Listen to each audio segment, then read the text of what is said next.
The Bible says that fresh water and salt water can't come from the same fountain. So let me ask you a question. Can fear and faith reside together? Can you be a person of faith and still have a spirit of fear? Is a spirit of fear the same thing as everyday worries? Well, we're going to learn what a spirit of fear is and how to overcome it. That's coming up next as Arkansas Live starts right now. I want you to join me every day this week as we teach on the spirit of fear. It's the spirit of fear that's driving the current pandemic.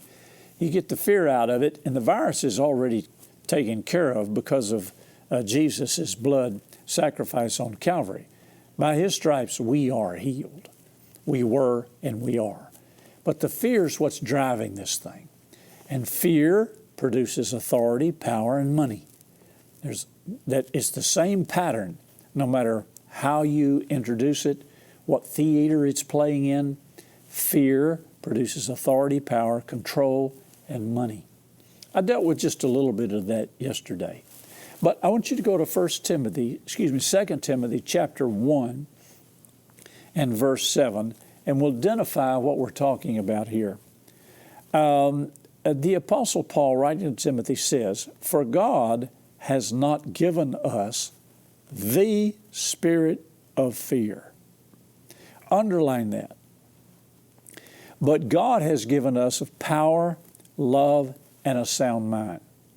So he specifically says this is the spirit of fear. And I'm going to tell you in a minute where this fear came from, how it got into the human race. But it's the spirit of fear. If you define that, it is a demon spirit. Demon spirits are disembodied spirits. The Bible says there are some angels, there are some disembodied spirits. Not all demon spirits are fallen angels. They are disembodied because they have no bodies of their own. Therefore, they seek human embodiment. The spirit of fear is a demon spirit, a demonic spirit. Now, where did this spirit come from and how did it enter into the human race? Go over to Genesis and let's look at Genesis chapter 3, and I think it's verse 9. Genesis chapter 3, verses 9 and 10. And the Lord called to Adam. This is after Adam had sinned. And the Lord God called to Adam and said unto him, "Where are you?" And Adam said, "I heard your voice in the garden, and I was afraid." Now you would think, if you don't study this out, you would think he said, "I was afraid because I was naked." But he was naked before, and he wasn't afraid. So it wasn't the nakedness. And this is not, I looked this up pretty much in detail a few years ago. He's not really referring to nudity here. He's referring to being unclothed, which I guess you could say refers to nudity, but that's not what he was talking about here. He was naked and not ashamed. Now he's ashamed. He's still naked. So the nakedness is really not the issue. He said, "I'm unclothed. I was afraid." And of course, God said, "Who told you you were naked? Have you eaten of the tree? Therefore I commanded you that you should not eat." And he admitted that he had. Of course, he tried to throw it off on the woman, said, "The woman you gave me, she gave me to eat." He didn't want to accept full responsibility himself, but it was his alone. And so here, he was afraid. Here's where the spirit of fear came into the human race in the Garden of Eden. Adam said, "I was afraid." Now, first of all, it wasn't the nudity, it was the fact that he had lost the glory of God. He was clothed with the glory of God, and now it was gone. He had lost the glory of God. He had lost his covering. And the spirit of fear was able to move in and come into the human race. Now let me show you the migration of this spirit and how it works. Go over to Job chapter 3, and let's look at verse 25. Job chapter 3 and verse 25. For the thing which I greatly feared is come upon me, and that which I was afraid of is come unto me. Now here's Job. He comes along and he says, the thing that I greatly feared. So the spirit of fear has migrated on down to Job's time and into Job's life. He said, the thing that I greatly feared has come upon me. The thing that I was afraid of. Well, it tells us what that was. If you go back over to the first chapter, verse 5, and it was so when the days of feasting were gone, that Job sent and sanctified and rose up early in the morning, offered burnt offerings according to the number of them all. For Job said, it may be my sons have sinned and cursed God in their hearts. Thus did Job continually, or all his days. Job lived under a different covenant than we live under. He lived under a different covenant than Adam lived under. Adam lived under the Edenic covenant and the Adamic covenant that he had cut with God. Job lived under a different covenant. We live under a different covenant today, ratified by the shed blood of Jesus. Our covenants are not the same. Our God is the same, but our covenants are not the same. We live in different times. We live in different days.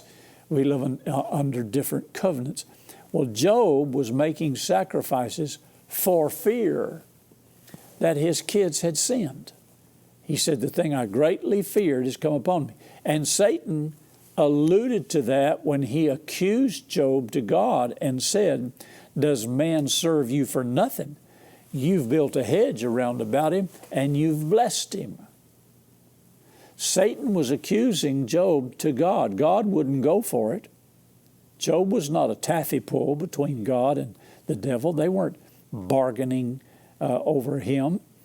Satan was trying to steal, to kill, and destroy because that's his DNA, that's his MO, that's what he does. And God was just simply standing his ground, the covenant that he had cut with Job. And Job knew that if he ever did violate that covenant, he'd lose everything, which he eventually did. He said, I was making sacrifices for fear that my kids had sinned. And he thus said, that which I greatly feared was losing everything. God never gave Satan permission to attack Job. He just simply said, look, under the covenant that I've cut with these men, he's in your power.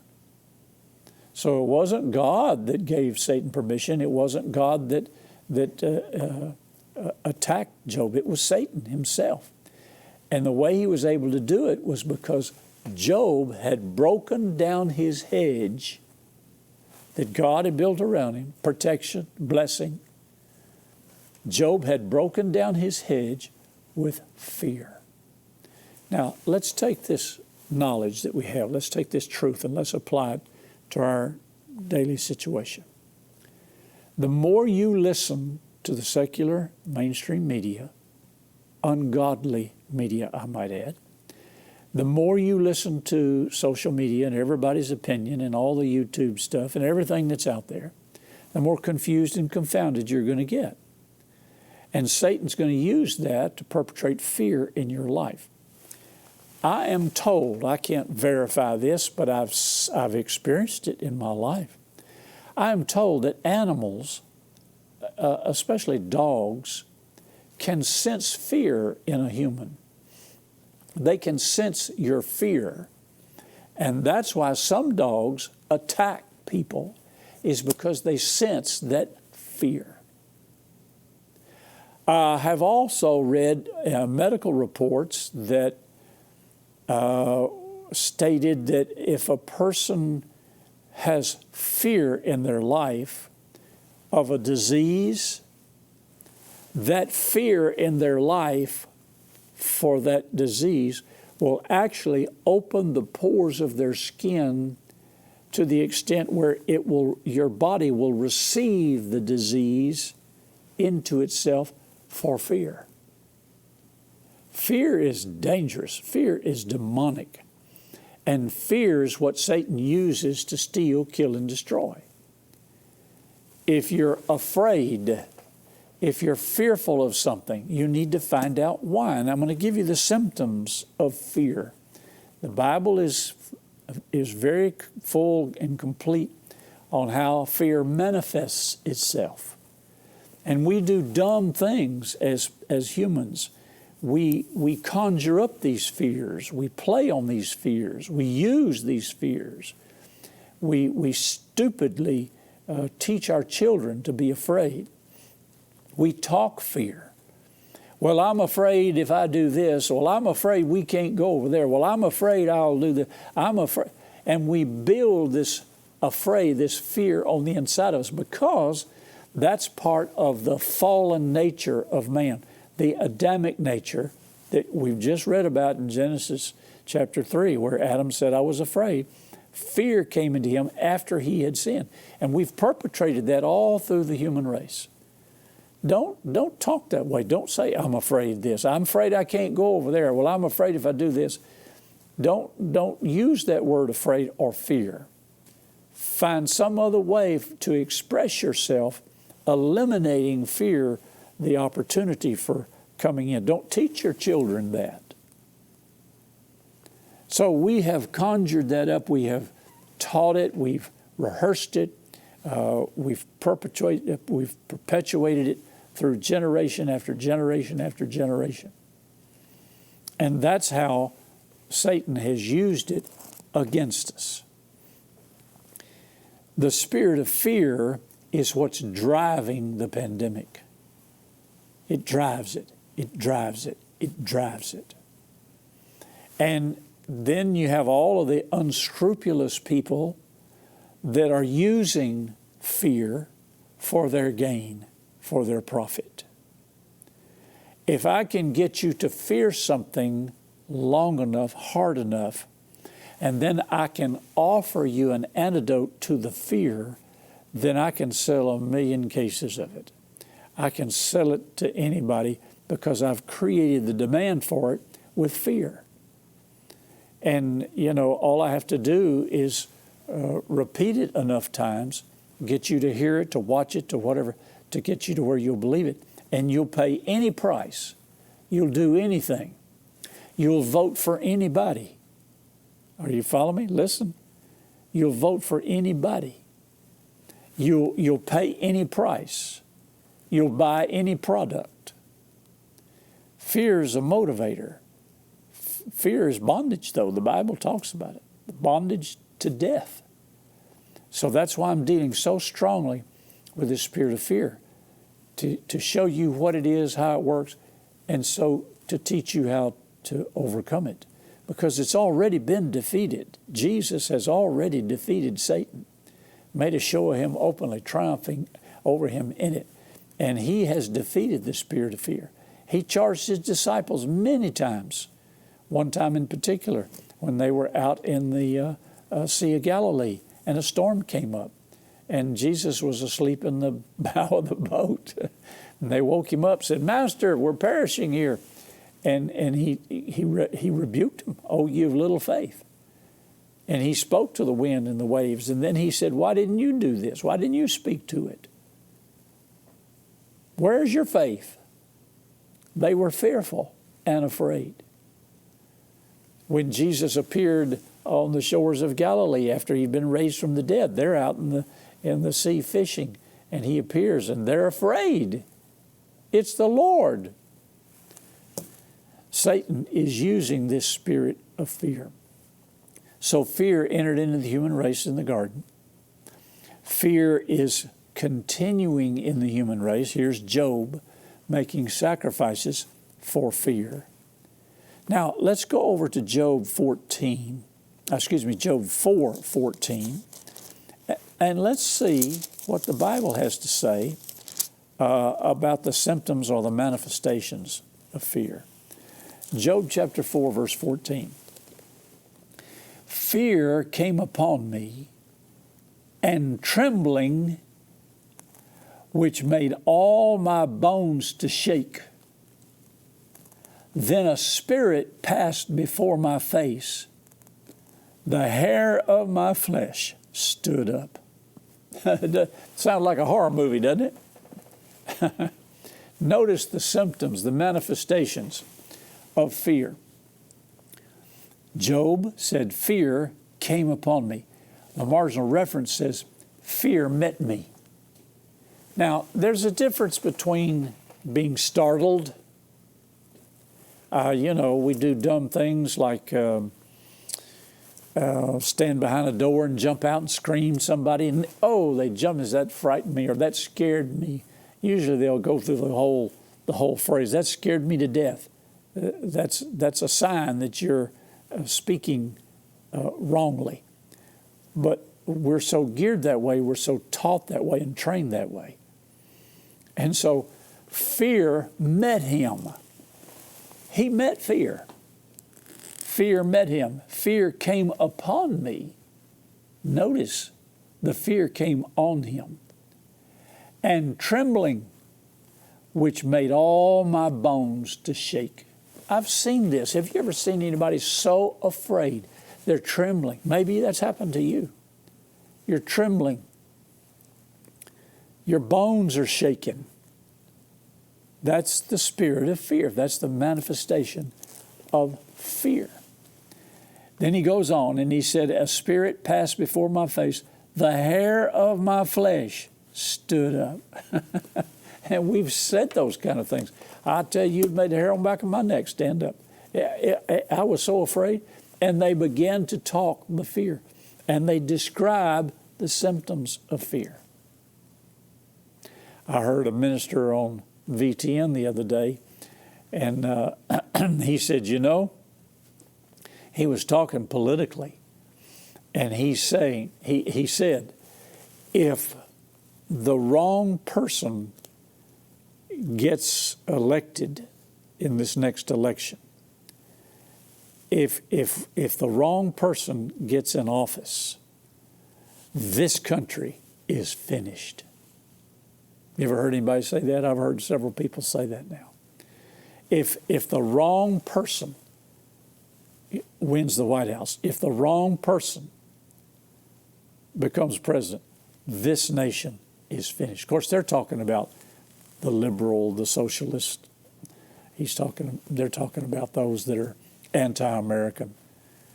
If they get in office, if they get in the Senate, if they get in the House of Representatives, if they get in the White House, if the wrong people get in, this nation is finished. It's done. And then they said, what are we going to do? Where would we go? Where would we live? Well, let me just tell you, there ain't no place to go. There is no place to live that is any better off than America. With all of our issues and problems and troubles, with all the assault on our foundations, moral, political, and economic, America is still the best place in the world to live. Now, what we have to do as believers is find out what all of these people running for office believe. And you can't find out what they believe by listening to them. I don't know when we'll ever learn that. They lie. They're going to tell you what they want you to believe, and they're going to tell you what you want to hear. If you want somebody that's going to take care of you and stuff your pockets with money, and then that's what they want you to believe. If that's what you want, then you vote for them. But that's not what you're going to get. That's what you think you're going to get. And that's not government's job anyway. Government's job is not to take care of you. Government was never raised up by the founders, all the signers of the Declaration. Every honest founder and person of honor in government in our founding documents. It was never, this government was never, this republic was never designed to take care of you. I was reading the other day a story that I had read before about Davy Crockett, you know, the frontiersman, but he was also a U.S. Congressman. U.S. Congressman Davy Crockett. He was a Western frontiersman, but he was also voted into Congress. And he was out stumping, as they say, for votes to be reelected, and he came upon a farmer. You may have heard the story. And he was asking the farmer for a vote. And he said, "No, sir, Mr. Crockett." He said, "I voted for you the first time, but I will not be voting for you the second time." And Davy Crockett wanted to know why. He said, "Because you are," how did he say it? You don't represent the truth. You don't abide by the Constitution." And he said, "I beg your pardon?" And he went back and told him a story, and Davy Crockett admitted that it was true. This was way back 1700s, where there was a widow of one of the members of America's armed forces. He was a hero. He'd fought a war, decorated. He died, and he left a widow and a family, his kids, and they were destitute and poor. And so the Congress voted to give this woman $20,000 to help her because her husband was such a war hero. And everybody, thought that's great. They patted themselves on the back and went their way, and it was published, and it was good news, and everybody thought it was just wonderful. And this farmer told Davy Crockett, he said, "Sir, what you did was not right. It was unconstitutional." He said, "There is nowhere where the Constitution affords you as a lawmaker, as a constitutional officer, to give away, for whatever reason, the people's money. You gave that woman $20,000 of the taxpayers' money, and you had no authorization to do so." He said, "Now, if you had wanted to give your money out of your pocket, and all the members of Congress anteed up and gave out of their own pocket 1 month's salary, or 1 week's salary, 1 month's salary, it would have far surpassed the $20,000 that you gave out of the treasury, which you had no right to do." And Crockett had to admit that he was right, and he went back to the Congress and told the entire legislature what he had said. And he said, "Gentlemen, we have no right to appropriate and take the taxpayers' money and give it away, even though it's for a good cause, because that's not what that money was for. That money was there to run the government, not to dole it out to people that had financial needs for whatever reason." Now, with all that said, what does that tell you about where we are today? I mean, legislators, the right hand don't know what the left hand's doing, and they lie about it. They don't tell the truth, and you don't know the truth because you're listening to them. Anytime you have a politician that's telling you about what he or she has done, and that's why you ought to reelect them, because they're going to take care of you. They're going to make sure that you have everything you need. What was FDR, Franklin Delano Roosevelt, when he pioneered the New Deal, he said, "We're going to put a chicken in every pot and a car in every garage." Boy, he'd sure get your vote, wouldn't he? A chicken in every pot and a car in every garage. Well, that New Deal turned into welfare entitlement, and the government's still doing it today. So you have to know the truth. You have to be aware of what's being said, and you can't be motivated and moved by fear. Oh, if I don't vote for that person, we're all going to hell. We're all going down the tubes. The country's going down the tubes. And Jesus is still your source. God is still on the throne. God's going to take care of you. You just have to learn to trust Him. Now, when fear entered into the human race, and we begin to see the symptoms of it, mark them down: trembling, shaking, torment. If you go to 1 John chapter 4, verse 18, it says, fear has torment. Fear has torment. Say that out loud. Fear has torment. That's one way you can identify if it's fear. Now, just being startled or frightened or, anxious about something, you can evaluate all that. You can discern whether this is the spirit of fear or whether you just got startled by something. But if it's the spirit of fear, there's torment. And the torment continues on. So thereby, you can identify, why am I being tormented with this? Why is this so tormenting? Why is this tormenting me? It's because that's the spirit of fear. Now, on tomorrow's program, for the rest of the week, we're going to talk about how to deal with the spirit of fear. The Bible has many, many ways for you to overcome this spirit of fear. The first one, I'll just read you a few. The first one is to be so perfected in love that fear does not torment you. Developing a trust in God so that fear cannot torment you. Casting off fear. Fear is a spirit. You can cast it out and cast it off. Differentiating between the spirit of fear and the fear of the Lord. The Lord is your shepherd. The Lord is your refuge. All these things are ways for you to deal with the spirit of fear and overcome it.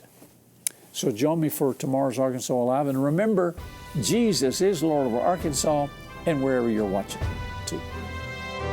Send your questions, comments, and testimonies to Happy Caldwell at Post Office Box 26207, Little Rock, Arkansas 72221, or email happycaldwell@vtntv.com. Remember to follow VTN on Facebook at VTN Your Arkansas Christian Connection, and follow Happy Caldwell on Twitter at Happy_Caldwell. VTN is on Roku. Search VTN in the channel store and add us to your lineup. Today's episode is available to watch on demand at VTNTV.com and click Watch. You can also watch VTN via live stream at VTNTV.com.